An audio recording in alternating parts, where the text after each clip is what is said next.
Hello friends, welcome back to AVIARY. இந்த video வந்து உங்கள் எல்லாருக்குமே வந்து யூஸ்ஃபுல்லாக இருக்குன்றதை நம்புகிறேன்.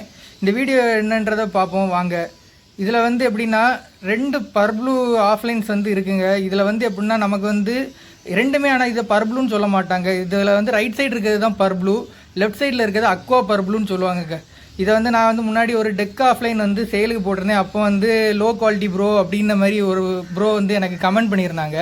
அதனால தான் சொல்கிறேன். இதில் வந்து எப்படின்னா இப்போ இந்த ரைட் சைடில் இருக்கிறத வந்து அக்வா பர்ப்ளூன்னு சொல்லுவாங்க, லெஃப்ட் சைடில் இருக்கிறத வந்து நார்மல் பர்ப்ளூன்னு சொல்லுவாங்க. இதில் வந்து எப்படின்னா நார்மல் பர்ப்ளூ நான் அன்றைக்கி போட்டது கூட டெக்கில் பர்ப்ளூ ஆஃப்லைன் ஆகும். அதில் எப்படி அவங்க குவாலிட்டி ஜட்ஜ் பண்ணுறாங்கன்றது தெரில. ஏன்னா ஃபுல்லுமே வந்து அந்த ஹெட்டில் இருக்க எல்லோ தான் வந்து கீழே பாடிக்கு வரும். அவங்க ஒருவேளை அக்வா பர்ப்ளூ ஆஃப்லைனை பார்த்துட்டு இந்த இதுக்கும் குவாலிட்டி இல்லைன்றதை காணிச்சிருக்கலாம். இந்த வீடியோ பிடிச்சிருந்தா லைக், ஷேர், சப்ஸ்கிரைப் பண்ணுங்கள் ஃப்ரெண்ட்ஸ். தேங்க்யூ.